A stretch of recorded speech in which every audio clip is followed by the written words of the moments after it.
episode to Talkin' Jets. My name's Ryan, and I'll be your pilot tonight. I am joined alongside my co-pilot, my partner in crime for the Talkin' Jets draft show, Mr. 𝐷𝐲𝐚. How you doing tonight? I'm good, Ryan. I'm good. We're in the depths of it. It's Monday night, my favorite night of the week for content. So let's go, man. Let's go. Let's rock. We've got 3 straight hours of content for you. You've got the Talkin' Jets draft show here until 9 o'clock. Then we're going to kick you over to my channel for the call-in show. So if you got to get some grievances out over what happened on this show or maybe what's gone on in Jet World, we'll discuss all that 9 o'clock to 10 o'clock. And then 10 o'clock, we're coming back with the 10 o'clock mock. 𝐷𝐲𝐚 and Green Bean over on Green Bean's channel. All you got to do is hang tight, and we will put you where you got to be. But we are very, very excited to get into this. Now, we've got the Combine to go over. We talked a little bit about it last week. Dom, how you feeling? This is kind of like it's not Christmas. The draft is really Christmas, but this is like a solid Christmas Eve, maybe? Yeah, no, this whole, the whole thing from probably January 1st to build up to, the bowl games till the draft day is clearly Christmas Eve-ish for me, man. It's good. I'll say this, Ryan. The Combine for me, I think that, it's good. It's fun. Like it's something that, everyone keeps their eyes peeled and pays attention to. But I think sometimes maybe for the wrong reasons. I'll speak for myself. I know that, now that I'm a little bit more engulfed in really, scouting and breaking down these prospects, I use it to make sure that what my eyes saw in film breakdown kind of matches. You know what I mean? I don't necessarily, I'm not one that tries to adjust rankings or values of guys based on how they test.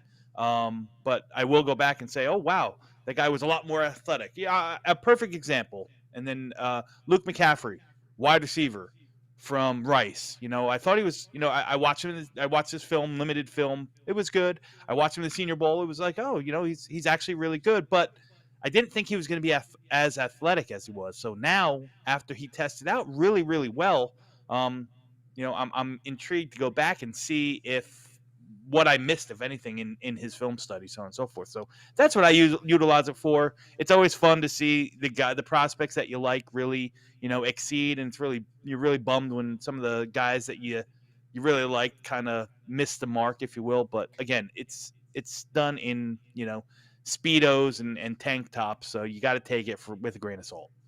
Yeah, right. Like, a lot of people will go hot and cold on this, and there's really 3 takes. It's like people go too hard on the Combine, people go too light on the Combine, and then there's that nice little Goldilocks zone where it's, hey, just like you said, what does this tell me about what my eyes saw? I saw really good tape. Does it match up with the metrics for what is historically good in the NFL? If it does, all right, checkbox marked. If it doesn't, let me go back and just check. Make sure the things that look like it might be a red flag in the NFL were not hidden red flags prior. And we'll get into that with some of our favorite prospects too. I mean, Funga did not hit the arm length mark that most people want for a tackle. So it's something we may want to consider when maybe making our selection. So I guess we'll start off there. If you guys want to hit that like button, if you're hanging out with us, very much appreciate it. We are going to be talking about our favorite risers and fallers and just discussion over what could possibly happen in terms of the Jets' first overall pick. And then we're going to go towards the end of this episode into a mock draft where we're going to control the first 10 picks. We're going to allow the computer to offer trades up in front of us so we can kind of get an idea of what we think could unfold for our New York Jets based on how the Combine has kind of gone. So, Dom, take it away. What player do you want to talk about first? Well, I mean, I think since we're keeping this risers and fallers, how it affects the Jets. I mean, I think it would behoove us not to really start with the tackles, right? Let's talk about some of those big names, and obviously Joe Alt, would be first and foremost. I'm hitting the wrong buttons here. That's okay. Sorry. There he is. That's okay. I'm gonna say Joe Alt with a tan is Talkin. It's like, wait a second, that doesn't look like him. Yeah. So obviously Joe Alt, he kind of was everything that you were hoping to see. Forget about the fact that the height, the length, and all that stuff. He checked off all those boxes, but he moved exceptionally well. I thought better than I expected. Again, you knew he was athletic. 5:05 40's fast. Yeah, and and that that 10-yard split for the offensive lineman. I know I hammer this home. That's like the real golden ticket. And for a tackle, you want to be like the elite, not maybe not elite, but like the prime number that you want to hit is 175, right? It's Mhm. 175 for the tackles. It's 179, 180 is the absolute max what you want to see for an interior lineman. And he came in at 173. Again, 34 and a quarter inch arms, 173 split.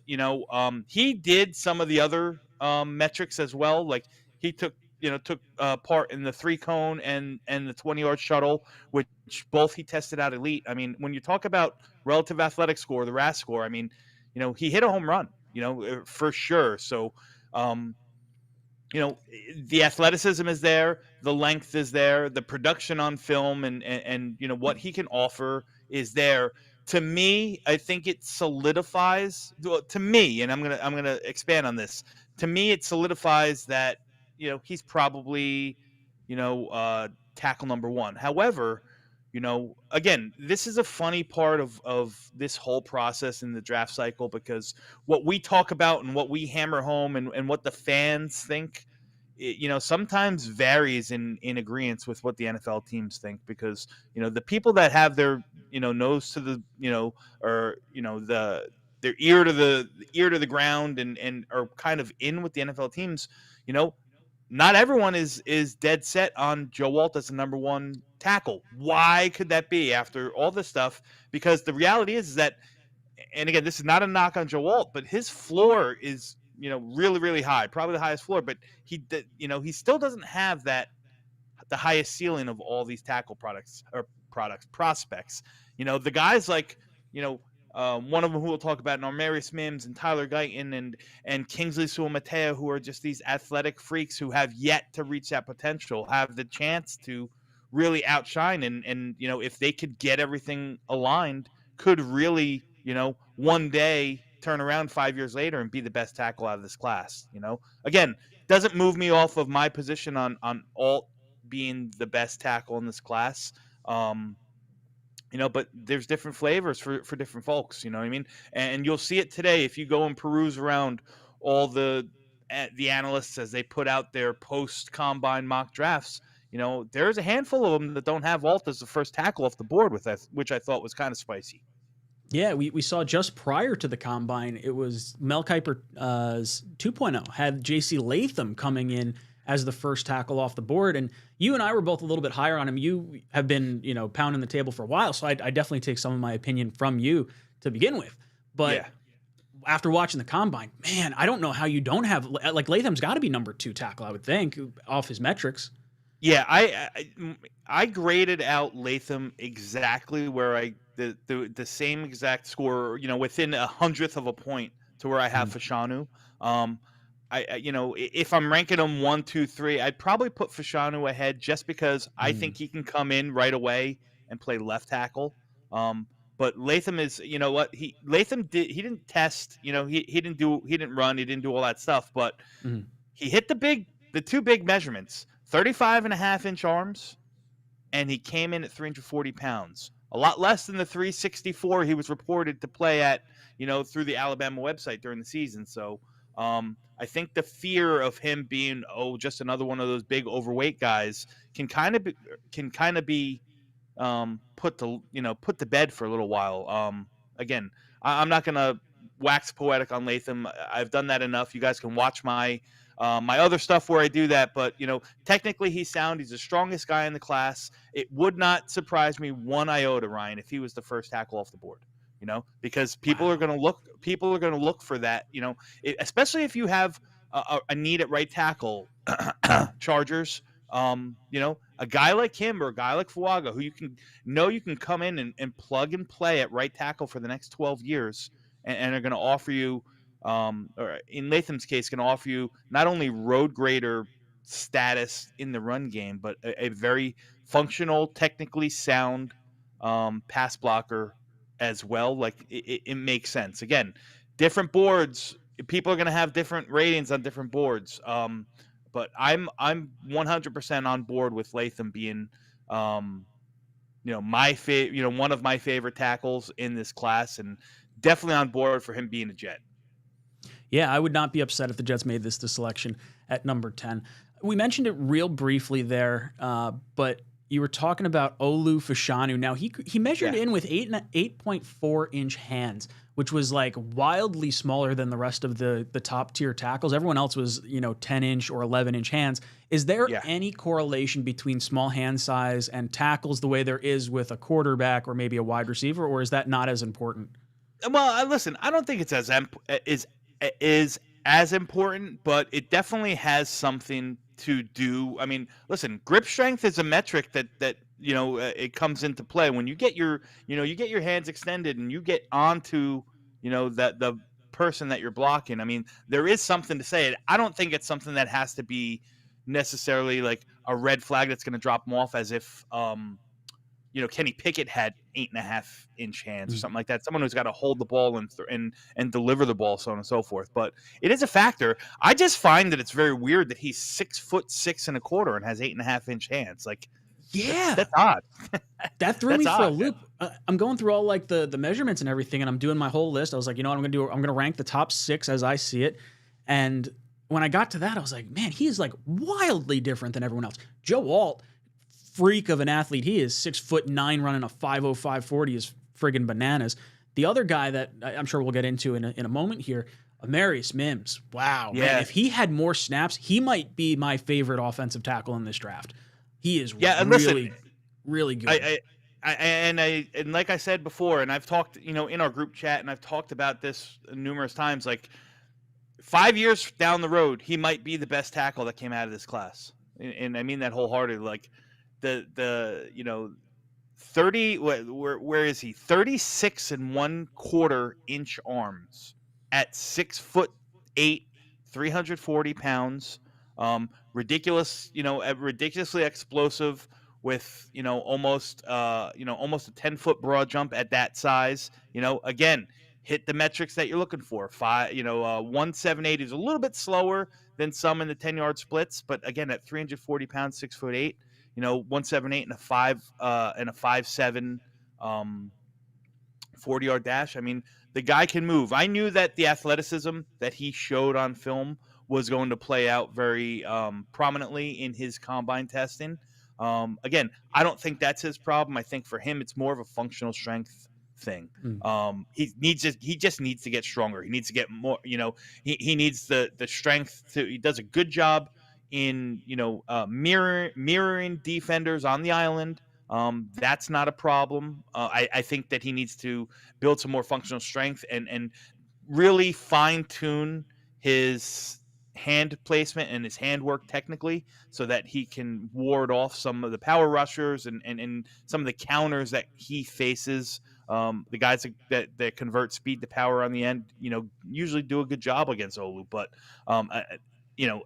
he's a good prospect. Again, I'd be happy with all 4 of those names that we talked about if they ended up in the Jets' lap. But, the consensus is, there's a lot of guys, the consensus is probably still Alt is, probably everyone's favorite tackle. But guys like Latham and Fuanga seem to have been, usurping Fashanu on his, in the big consensus rankings, so on and so forth. There's a lot of people who are a little bit down on Fashanu, and I even saw a mock draft. And again, mock drafts are just what they are; they're exercises. But one from somebody that I really really like and seem to appreciate the work and the study in his eye, and he had Fashanu falling all the way to the Cowboys at 20 whatever. So wow.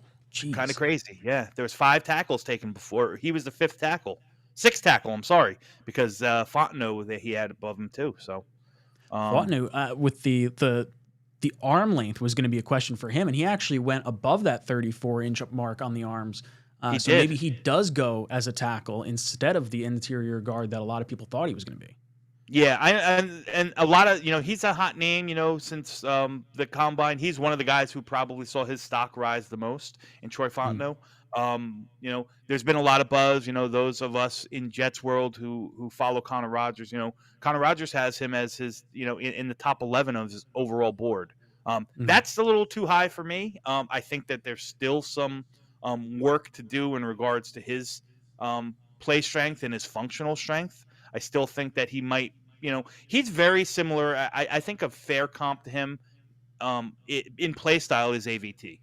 Could Mhm. be an all world guard, but suitable at tackle. Again, he's got a little bit, he hits a little bit more of the marks in regards to, size and length that you want to see. But I think AVT might have a little bit, AVT might be a little bit more physical, might anchor a little better than Troy Fontenot.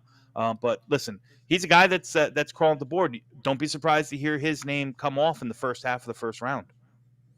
Yeah, no, I think it's something that, especially with the way the NFL teams need tackles anyway, it's just kind Yeah. of it's just going to be a product of necessity almost.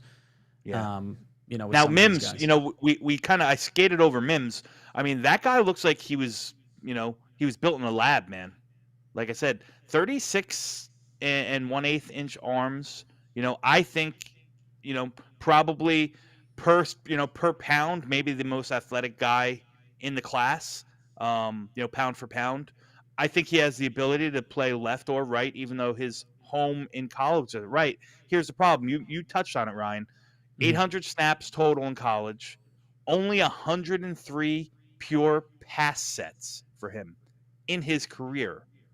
This is a guy that somebody's going to fall in love with the traits, fall in love with the physicals, and take a big swing. And it's one of those, those career deciding decisions that they're going to have. A GM's either going to look like a genius, or it's going to, 3 years from now, it's going to come back to bite him. You just don't know. I'd probably Mhm. bet on the side that he's better than he's not, but it's still a big risk. Again, talking for the Jets, I love the prospect. I just don't know if we're going to see Joe Douglas try to take a swing home, hit one out of the park like Amarius Mims, because if it doesn't work out, his job is on the line, And it's already. not even So just work out; it's got to work out this year. It's like, do yeah, the Jets go for the home run when they just need a single? yeah, Just take yeah, the easy hit that you can get, and if Funga or Olu or Latham or obviously Alt, one of those guys winds up falling to you, maybe don't get too cute and go with the high upside guy like you did with a Becton and take your version of Wirfs this year. Might be the safer play for this season. yeah. Real I quick, was on a. Go I ahead. do want to After you. throw in real quick. Blitz Crew dropped in a super chat, says Christmas toy catalogs are out. That's right. The That's right. NFL draft, baby.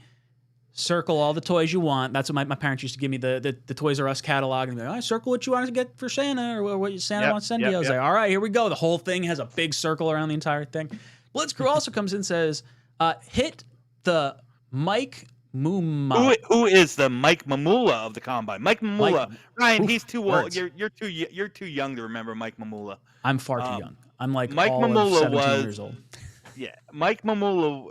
For those who don't know him, he was a linebacker out of BC who was kind of a decent, okay player, so on and so forth. But he came into the combine and he was the first guy who was probably defined as that true workout warrior, the guy that people fell in love with, for what he did. Like, he tested completely out of the room, and it boosted his stock up to, I think, the top 10, top 15, from a guy who was supposed to be like a day 2 pick.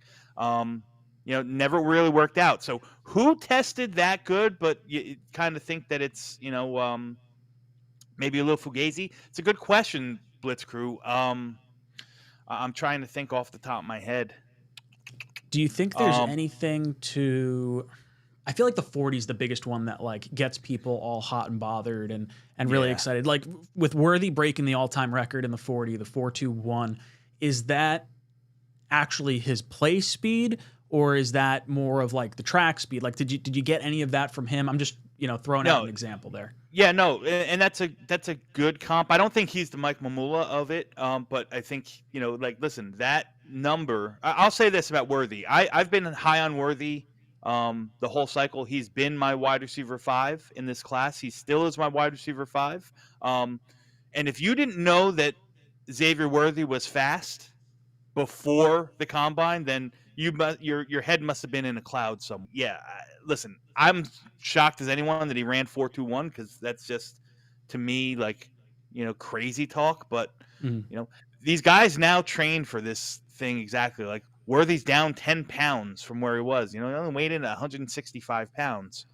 But for him to hit, maybe he knew that he had to cut a little weight to really maximize what he was going to do in the 40. And listen, it paid off. Worthy, I was locked in as Worthy as like a second round pick. I got a second round Mhm. grade on him. But he might work himself up into the back half of round one. I've seen him as high as Jacksonville at 17 now. Wow. Holy smokes. Yeah. I definitely, I don't think I'm that high on him. First round, I could definitely see. I feel like the tail end, when you start getting to teams like, the Bills, you have the Chiefs are back there. I'm trying to think other teams that would take a receiver on the back Can you end. imagine? Listen, I'm just going to throw a scenario out. Can you Mhm. imagine Worthy on Miami? Now, Oh listen, my hear me God. out. Hear me out because they do need another slot receiver now that they got rid of I forgot who wasn't Barrios, but he wasn't their primary slot. Who was their third receiver? Anyhow, he's gone. Tyreek Hill's probably got one more year, right, Mhm. before they're going to move on from him. You still have Yeah, to because I think re-sign Waddle. his next, not next year, but the year after, I think is like 45 million or something like that. Yeah, yeah, and he's going to be 30. He'll be 32 at that point. So he's probably more short term than long term. You assume they're going to re-sign Waddle, but I mean, is there another offense that would fit Worthy's skill set than Miami? And you just put more speed on that field like that? Forget it, man. Forget it. I don't want it. I don't want it to happen. I'm done with Yeah, Miami getting all the fast people. Stop it. yeah. Aaron Daniels comes in with his member super chat, says, Dom, would you rather trade back and have Mims and a second round wide receiver, or take Olu or Funga and not pick up the second round pick? Oh man, it's hard to know without like seeing what happens in free agency. Yeah, yeah, Um, yeah, yeah. but if I So had to pick, God, if I could have Mims in a second, that sounds nice. I'm gonna say no. I'm gonna take Olu or Funga instead of Mims. I want the guaranteed, like, this guy's gonna work out this year. yeah, so exactly what you said, Ryan. Like you would have to know what other chess pieces were moved in free agency. But without knowing that, I think I would still. It'd be hard, but I'd still probably lean towards taking a guy that I know I can plug and play without question, and that's what I think in both. The top four guys in Olu, Funga, Alt, and Latham. I think you can plug and play those guys without question. Not saying you can't do it with Mims, and I get it. I understand the idea that trading back is an option, but with options, there comes risk with those decisions, right? You might take yourself too far back to a point where now you got a guy that's questionably can be a starter, and I think that's for me and just me only. That's the kind of feel I get with the guys like Armarius Mims, the guys like Tyler Guyton. I think they could be really good tackles, but you're not really sold on coming in from day one and really protecting Aaron Rodgers and producing. There might be a little bit of a learning curve. I think those guys are great players. I don't know if they fit our timeline for what we're doing. Yeah, that's kind of where I fall. I mean, for me, if I'm looking at like trade down Aaron, if I'm doing that, I'm thinking like if I could trade down with the Broncos and give me a Sutton, or trade down with the Raiders and give me an Adams or something, like wheel and deal that way. You don't necessarily have to give me a pick if you're giving me a player that's going to be valuable to me in some capacity. So I think there's some Yeah. options to move back, Aaron, but moving back far enough to get a second and then miss out on like the top four tackles, it just doesn't. I don't hate it, but it would have to Yeah. be like we strike out on all the wide receivers in free agency, and it looks like receivers are going on a run before like the third round. Like the guys we really like don't seem like they're going to be there at pick 72 or whatever. Then maybe I start thinking a little bit more about getting that second round pick or moving up from the third, which I think Yeah. would be more likely for me. Yeah, and real quick, I see Rivka in the chat. Like, shout out to Rivka. They did a great. We had a great show last night on Jets X Factor, and I she was gonna makes say a I great watched point. Did you? I did. Yeah, she makes a I great, saw it she makes after. a, I didn't catch it while it was like live or whatever, but yeah, she makes a very great cool. point. In the fact that Joe Douglas has yet to trade back in round one. He's been very aggressive. He's traded up and he's moved back in other rounds, but he has yet to do it in round one. if he was to do it again, I think, and I talked about this last night on her show. I think this is the year where Joe Douglas kind of zigs from where he normally zags because the heat is on. I'm fine with a trade back. Mhm. I don't know if I'm comfortable trading back too far. I want to stay in front of the Saints because I think that you'll still end up with one of the 4 tackles there, between 1 and 13. The Saints pick at 14. If I'm going to go back more and try to get that second round pick, you gotta tell me that we got, 2 comfortable tackles that I'm okay starting. Hypothetical, not just name a name. Just say you got Tyron Smith and Jonah Williams in free agency. And then I'm comfortable moving back and then taking the chance on a guy like Guyton or Mims that don't have to come in and necessarily produce right away, but could be good. Or curveball, you trade down to get that second round pick. It opens a few different doors because now if you have gotten one tackle in free agency and you like AVT at tackle, now maybe you either go with your next rung of wide receivers and then you take a developmental tackle in the second, or you go with like a Jackson Powers Johnson on the interior and then you go with a developmental tackle in the second round. Like there's different ways to do it, and it's interesting to see what you could do. And I love how Rivka brings this up because Joe Douglas doesn't trade back in the first round generally, but from what I've heard from the very limited sources that I do have, that would be a situation. Trying to pick up the second round pick and trading down was something that I heard was discussed. Now I don't know how far back they'd be willing to go because that's the key thing, right? Like because when you start weighing in like taking a Mims or a Guyton or a Fatanu or whatever, how far away are those prospects from maybe a James Morgan or the BYU tackle, who I'm never going to pronounce his name correctly? Like Suamatea.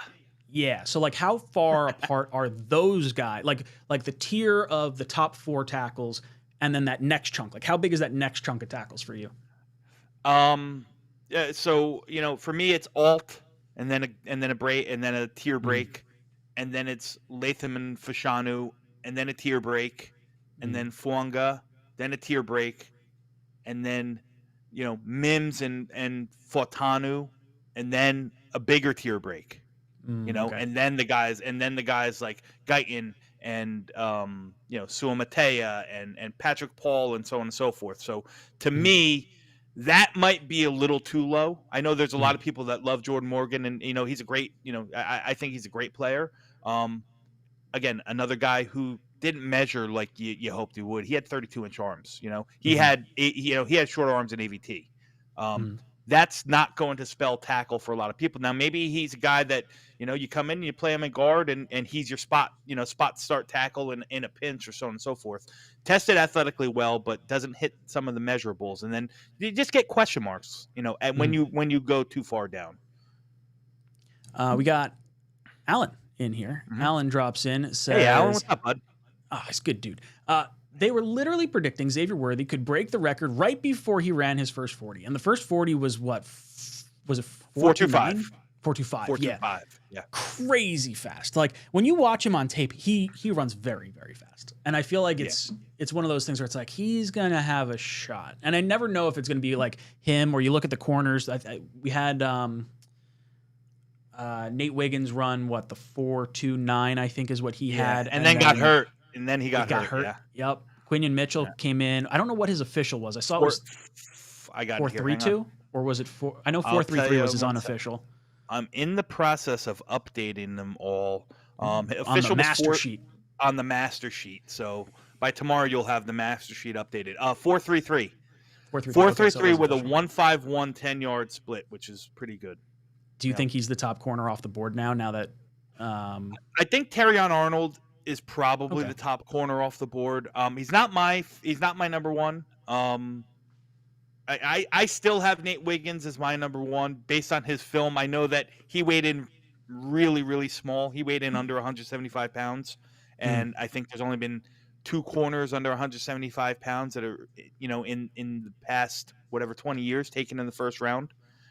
Washington took one last year or 2 years ago, the kid from Mississippi State, and that didn't pan out. But Nate Wiggins plays differently, man. To me, he's aggressive. He plays with instinct. I love what he does in off coverage and zone coverage, the way he breaks on the ball and plays with anticipation. I think I think he's got great ball skills, great recovery speed. It's very similar to, I'm not comping him, but the way that Sauce Gardner has that recovery speed when he's kind of beat, or when, it kind of hesitates for a while, the way he can make up and still get his hand in there and punch through and make a play. Like, I see a lot of that skill set in Nate Wiggins. I'm not looking at the chat. You're giggling. Sorry, I'm giggling because 𝐂𝐮𝐬 says, I think of the old guy from Longest Yard when Ryan keeps saying how fast Worthy is. Yeah, he makes fast guys look not fast. Oh, geez. Thank you, 𝐂𝐮𝐬. Always good for a good joke in there. Boys and girls, if you're just hanging out with us, just pop it in. Make sure you hit that like button for us. Help us grow this channel as we try to expand our reach for Talkin' Jets.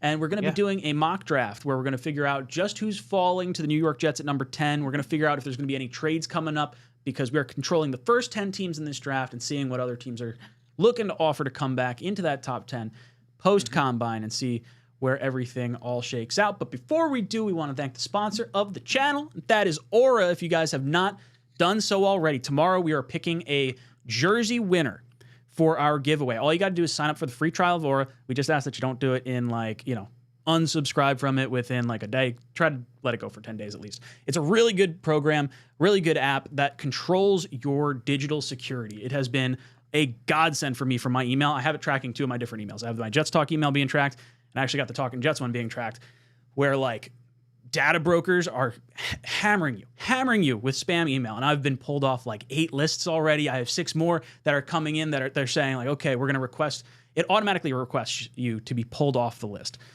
VPN, antivirus protection, password manager, all that stuff. If you guys pay for that in your, other applications, you can wind up saving money and whatnot. And even just doing the 14-day free trial, do the 14-day free trial, link in the description down below. If you do that, take a screenshot that you signed up for that, send it to me over at jetstalk247 or talkinjetshow@gmail.com, and we'll get you into our jersey giveaway that is going on tomorrow. And we only have, what do we got?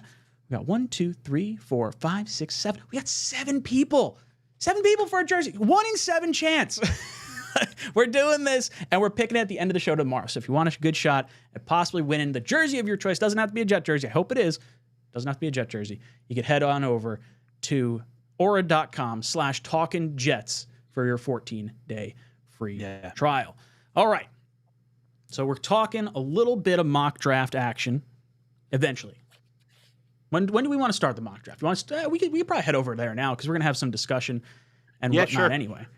So let's pull this up. We're going to go through this. Now, hopefully I've set this up correctly. We've got 1 round. We are selecting the first 10 picks. We have removed the randomness, so they're going to be going for need and care for positional value. Is there anything that you see funky or out of order before I hit enter draft? No. We're good. All right. We are golden, Pony Boy. All right. So the Bears sitting at number 1. We're going to do start our draft. Is there anything that you've seen over the course of the combine, the weeks leading up to the combine, that would lead you to believe that Caleb Williams may not be the selection at number 1 overall by the Chicago Bears? No. I think that I think it's I'd be willing to wager a lot of money that he will be the pick at number 1. I think Justin Fields is as good as gone. The trade talks are gone, especially once the new league year starts. I think the trade talks are going to escalate. I think from what I read, maybe you heard or read the same thing. I think you can rule one team out because Kirk Cousins supposedly is moving his family to Atlanta. Ooh, I did not see that. That makes the most sense for me. Like, I feel like Atlanta's got the money to pay him. He's got the easiest division, and he's got all the weapons already. Like, that just makes a crazy ton of sense. Atlanta being the best spot for a vet quarterback. Now it does need to be taken with a grain of salt. That might be a little clickbaity, but I know his wife's family is from the Atlanta area, so that might just be doing it. But his wife's family has always been from the Atlanta area, and he lived where he played, whether it was in Virginia when he was with Washington or Minnesota. So to me, that move now, maybe where there's smoke, there's fire. So I think Rivka comes in and saying, where's Justin Fields going to end up, and what will be traded for? What will he be traded for? Will someone fool themselves into Sam Darnold type situation? I do think there's going to be a second round pick for Justin Yeah. Fields. It's just a matter Yeah, of I which think team does it. I could see Pittsburgh doing it. Yeah, that's exactly what I was going to say. I think that I mean, if we're ruling Atlanta out, I thought Atlanta would be a reasonable spot too. Um, but with all this Kirk Cousins stuff, maybe they lean a different way. If I had to bet, I think Pittsburgh's probably the safest. I don't see him. I know people kind of align him and the Raiders because 𝐂𝐦 went from Chicago to the Raiders, but I think both 𝐂𝐦 and Fields want a clean break from one another. So I don't know I if agree. that's necessarily I don't know if that's necessarily going to be fit to me. Pittsburgh. I mean, he doesn't seem to me like he's going to land in Denver, right? No, I don't Even think though that's a Denver pick. I could see yeah, the he's not a Raiders to some degree, but I feel like Russ is more likely to end up with the Raiders than Fields, and I think the Raiders are going to be one of those teams trying to get up to number 3 to get Jaden Daniels. If Jaden Daniels is there at 3, they're going to try and move heaven and earth because Jaden Daniels and Antonio Pierce know each other from their time at Arizona State. Yeah. I don't see him going, I think he'll go somewhere where he can start, if there was a spot outside of that. The only place I could really that makes sense, that kind of aligned for me, is if he wants to go to Seattle and kind of just bide his time behind Geno for a year. But I don't think that's the case. I think he's, if I had to bet, I think Pittsburgh's going to be it. I think it'll be some combination of a 2 and either a conditional pick next year, or maybe like a 2 and a 5 or a 2 and a 4, something like that, and then or a 2 and a conditional pick, depending on how many games he plays. All that, all that happy horse crap. Ooh, interesting. So we're gonna go. Let's roll with Caleb Williams as him being the number 1 overall pick. We got Washington on the clock. You have Cliff Kingsbury there, runs an air raid offense. You think this pick is pretty rock solid Drake May, or you think Jaden Daniels, sneaks into there in the conversation? I would have thought Jalen Daniels kind of sneaks into the conversation just because, Cliff Kingsbury has always liked those mobile quarterbacks, dual threat in a sense, guys that can, produce not only with their arm, with their legs. I think technically, but when I'm talking, quarterback processing, I actually think Jaden Daniels is a little bit better than Drake May. I agree. But from what I understand, from what I'm hearing, the vibe that I'm getting, again, from people with their, with their ears a lot closer to the real deal than what we have this way, that the Washington Commanders have Drake May as their number 1 quarterback on their board. So for this exercise, I'd probably say Drake May is going number 2. Yeah, and not to mention they have Sam Howell. Sam Howell there, roommates. Yeah. With Drake May. I think former college roommates. Yep. And it sounds like Howell wants to groom him as well. Man. I think one was the best man in the other one's wedding, if I'm not mistaken, as well. So they're very close. I think it's an interesting dynamic. So let's go with Drake May here. And now we get to this weird spot with the Patriots, and I want to see if there's any trades. Does it say who is? You got to hit the trades tab first. So I'm in the trades. I think I'm in the trades tab. Right. I'm in the trades tab. Where it says then the drop down box where it says Chargers. That'll show you all the people that are interested. Okay. So we've got basically the Chargers, Giants, Falcons, Bears, Jets, Vikings, Broncos, Raiders, Saints, Colts. I mean, it goes on and on. There's 22 teams that are interested in coming up to number 3. I would say we pick teams that are kind of make the most sense. So I would say the Falcons, the Vikings, the Broncos, the Raiders. Those would be the 4 teams that I would look at in terms of what they could bring to the table. What about this? See. Can I throw a curveball at you? Yeah. What about the Giants? 6-3. I could see the Giants. Daboll, old relationship with the Patriots. I could 100% see that. 6-3. The same kind of deal that the Jets made for Sam Darnold, a first and 3 3s or 3 2s or something like that. The Giants have the capital to do it. They got 2 seconds. I'm throwing another curveball out there. I think the Giants are just as much in play as Atlanta or Minnesota or Denver. And I think the capital, Washington or New England can drop down a little bit and still be in that prime location in the top 6. So you think it would be the 3 second-round picks to move up to 3? That's what we're going to try and get this trade done? Yeah. It says it has a 6% chance of getting done. And if I take that off, maybe it's just like. What does it say? So they have this trade will likely be accepted if I only do 1 second-round pick. If I do the 39th overall pick, it's saying it's going to be accepted. Well, just do the 39th and next year's too. I mean, for this exercise, it really doesn't matter. It doesn't matter what the package is. We're saying that the Giants are trading up. All right, so Giants are on the clock. They're going to take Jaden Daniels. Yep. That's going to be their selection here. Did he fall in here? Where am I? Am I missing him? Yeah, he's PFF hasn't updated their rankings. He's like in the 20s somewhere. Wow. Okay. So we're going to select him for the Giants at number 3. Cardinals on the clock. You think it's Marvin Harrison Jr.? I think if the board falls like this, Marvin Harrison Jr. I know there's a lot of smoke, or not smoke, but there's a lot of noise that some teams have Harrison and Neighbors closer. A lot of people have Neighbors as their number 1 quarterback, but I still would probably say Marvin Harrison Jr.'s pick here. All right. So we'll make that selection. The Chargers are an interesting one because we've heard rumors of Brock Bowers because of the Greg Roman connection. He really likes his tight ends. We've heard Joe Alt because of the defensive line coach from the Chargers. Used to be the D-line coach of the Notre Dame Fighting Irish, and he was quoted as saying a few years ago, Joe Alt, this guy's going to be really good. He's going to be a first-round pick in the future. And now he's the D-line coach of the Chargers, who own the 5th pick and could possibly go with an offensive tackle. Do we think they go with the left tackle, even with Slater there, or do you think they would go with a right tackle? Do you think it's a wide receiver? Do you think it's a tight end? Like, where do we think we're going with the Chargers? Can I make another curveball suggestion? Yeah, absolutely. Love curveballs. This might be the J.J. McCarthy spot for one of these other teams. Ooh, Chargers have a lot of holes to do. They know that they're in cap hell right now. They know that this is, it's going to be a faster, steady rebuild, whatever you want to call it, a retool. If I had to stick and pick, I'd probably say offensive line.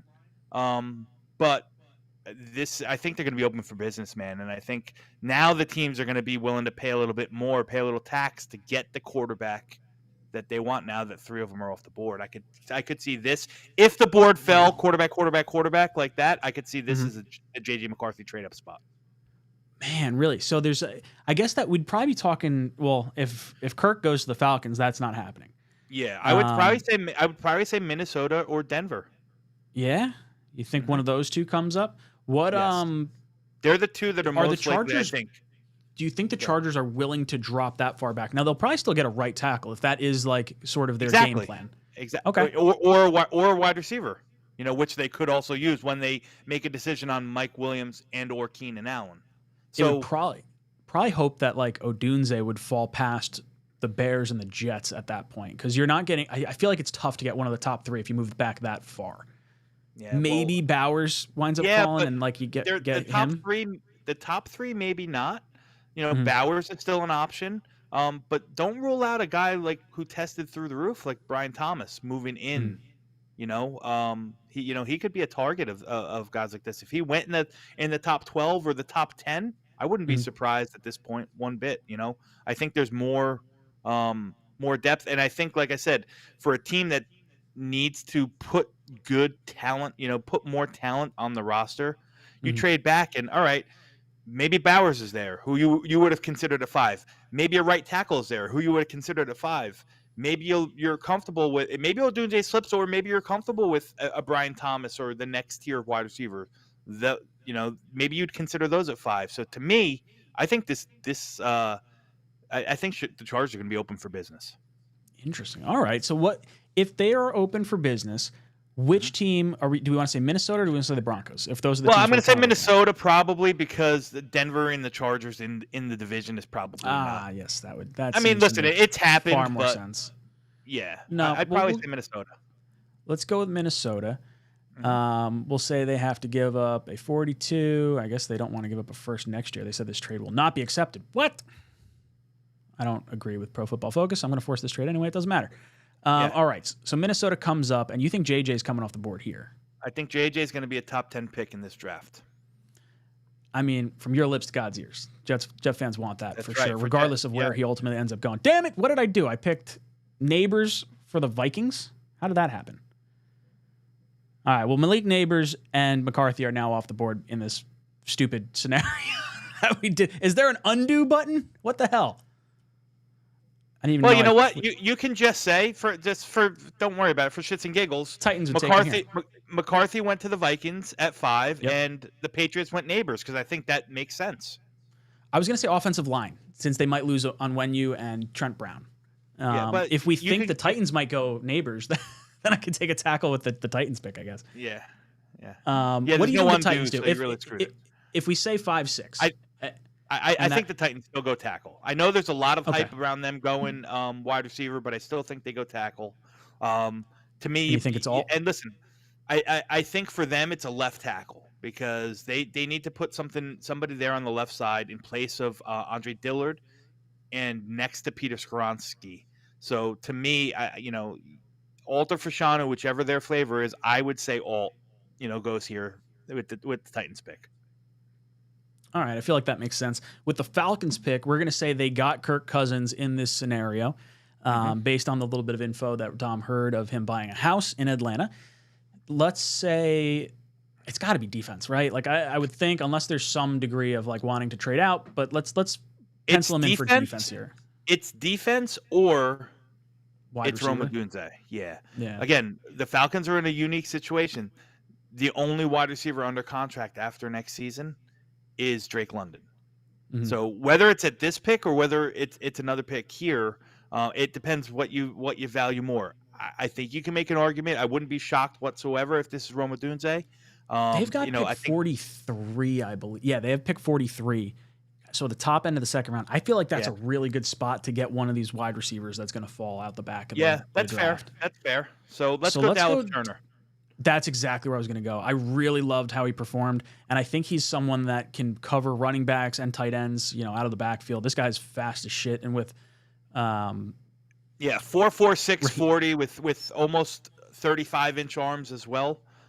He's gonna move, man. He's gonna move all over the field. He's gonna be used in a Micah Parsons kind of role where he's kind of situated inside and outside. He can go at the passer, and like you said, he can even drop in a soft zone, a flat zone, so on and so forth, and still produce. I think Dallas Turner is probably a name in Jets world that we're not talking about as much, because again, I think we're so engrossed in tackle and wide receiver that we don't really touch on these high end defensive talents. But Dallas Turner's legit. He's really good. If we needed an edge rusher, man, it would be nice to like flip flop what we did last year for him and for this year. But we get to the Bears pick. I feel like I've always penciled this in as wide receiver for them.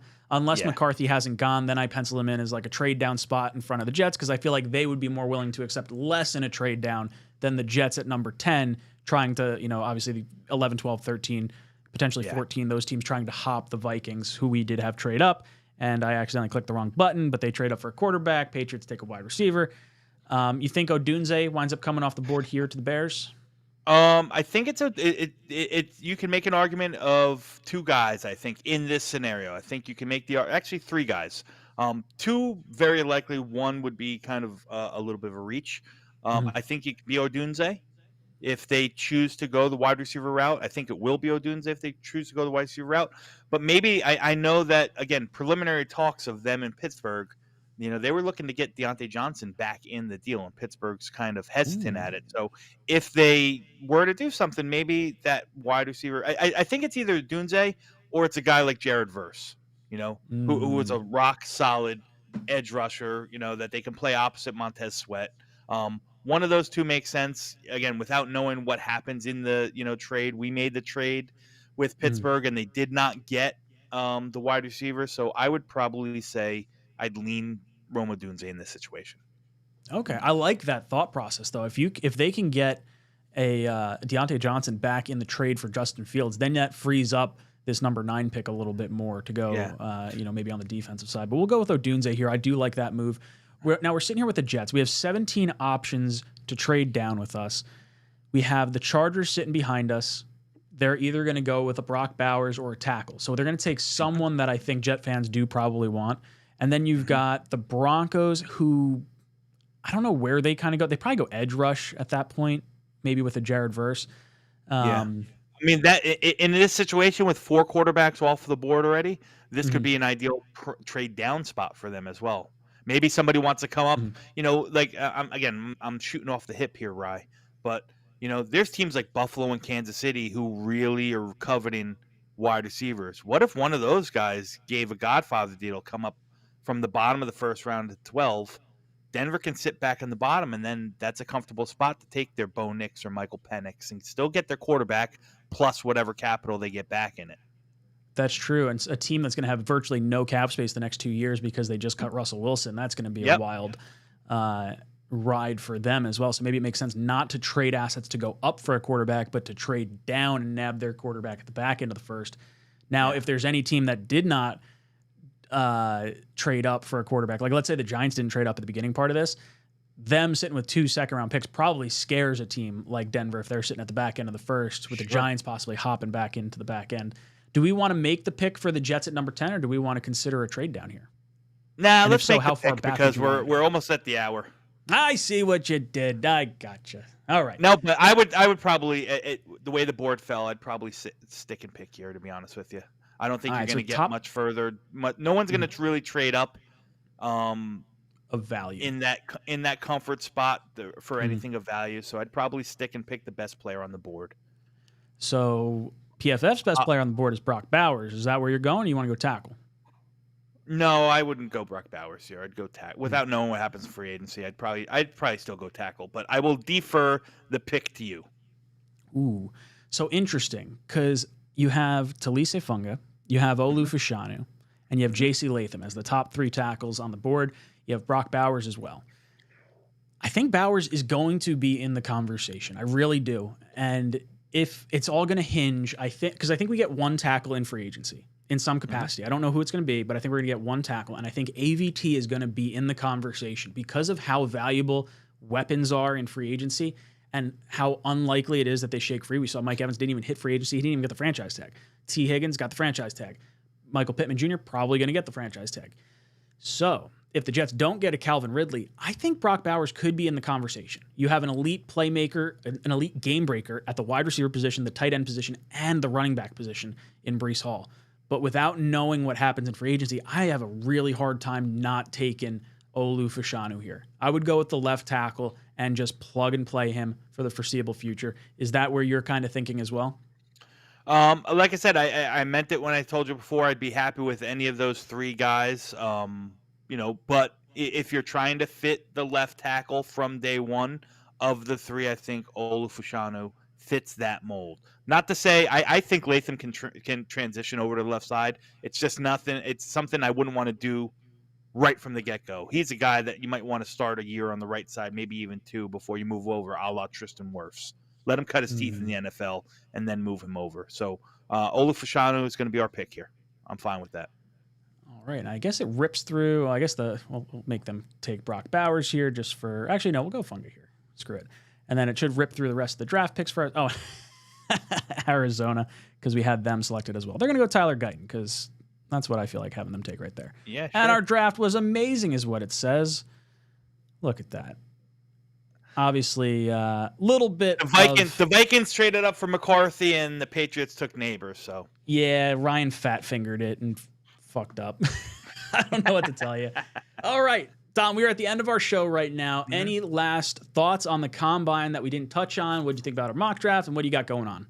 So, again, take the combine with a grain of salt, but there's definitely guys that are going to be names. There's definitely guys like J.J. McCarthy. There's definitely names like Brian Thomas Jr., the wide receiver from LSU. There's going to be names that possibly could affect or could be plugged up in the top 9 if the Jets are still there at 10. So take it with a grain of salt, but follow up and do some homework and do some research on these guys and see what you think. I think our mock was great. I think we talked it out well. I think it was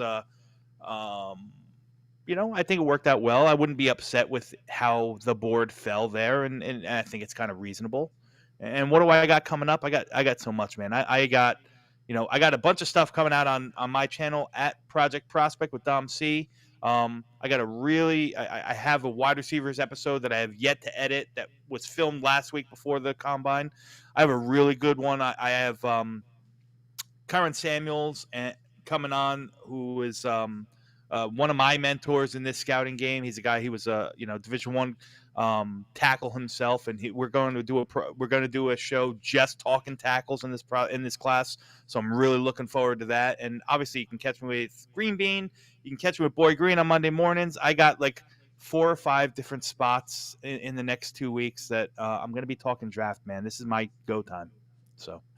That's what I got. I love it. Dom C, you are incredible. Boys and girls, we got over 200 people in here. If you can hit that like button on the way out if you've enjoyed this show, do us a solid, get us up over that 100 like threshold. We are going to be back next week, 8 o'clock to 9 o'clock, talking more Jets draft, breaking more stuff down, doing more mock drafts. Maybe we'll do a chat-focused mock draft next week. Once people have a little more time to digest everything. I feel like that would be a lot of fun. Yeah, next Monday, is that the eve of free agency, or is that when that is the tampering period? It starts already. Wow. It does, because where are we on? We are on the 4th right now? Yeah, the 11th is the start of the tampering period. So we'll have a lot to talk about, and we'll be able to really, maybe for the Jets, dissect who goes where and when and how a little bit more. Really exciting. Really pumped. Yeah. Boys and girls, make sure you hit that like button, and we will see you next week.